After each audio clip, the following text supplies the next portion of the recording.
Hello guys, வணக்கம் and welcome back to the film of the YouTube channel. இந்த lockdown போட்டு முடிச்சதுக்கப்புறம் audience எல்லாத்தையும் தியேட்டருக்கு வர வைக்கிறதுக்குள்ள பட வேண்டியதாக இருந்துச்சு.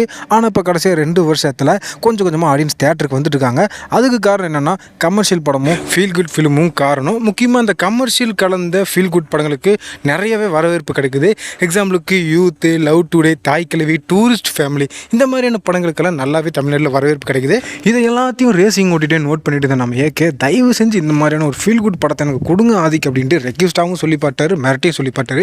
நம்ம சொல்லி கேட்காம இருப்பாரு ஆதிக். அதனாலேயே இந்த AK64 ஃபர்ஸ்ட் ஆஃப் முழுக்க ஃபீல் குட் படமாக இருக்க போதான். இந்த படத்தில் நம்ம தீவிர முருகர் பக்தராக வரப்போறார் அப்படின்ட்டு ஆல்ரெடி ஒரு வீடியோவில் சொல்லியிருந்தேன். இவர் இப்படி தீவிர முருகர் பக்தராக இருக்கனால வருஷத்தில் 3/4 நாட்களும் விரதம் இருந்தும் மாலை போட்டு தான் இருப்பாரா. அதனால இவரை சுற்றி இருக்கிறவங்க, அக்கம் பக்கத்தில் இருக்கிறவங்களாம் இவரை ட்ரீட் பண்ணுற அந்த ஃபன்னியான விஷயங்களை ஃபர்ஸ்ட் ஆஃப் ஃபுல்லாக ஃபீல் குட்டாக காமிச்சு வருஷத்தில் ஒரே ஒரு வாரம் மட்டும் நம்ம முருகனுக்கு லீவ் விட்டு வரா. அந்த டயத்தில் ஒரு வில்லன் கேங் நம்ம கிட்ட வந்து மாட்டிக்கிறாங்க.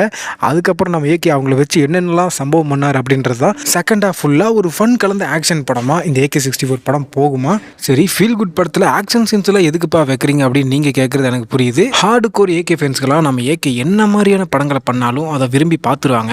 ஆனால் இன்னொரு தரப்பு AK ஃபேன்ஸ் எல்லாம் பார்த்தீங்கன்னா ஆக்ஷன் படங்களை விரும்பக்கூடிய AK ஃபேன்ஸாக இருக்கிறனால அவங்களையும் சாட்டிஸ்ஃபை பண்ணணும்ல. ஸோ அதனால் செகண்ட் ஹாஃபில் இப்படிப்பட்ட ஒரு எபிசோடை வச்சு நம்ம அவங்களையும் ஃபுல்ஃபில் பண்ணுறதுக்காக ட்ரை பண்ண போகிறாராம்.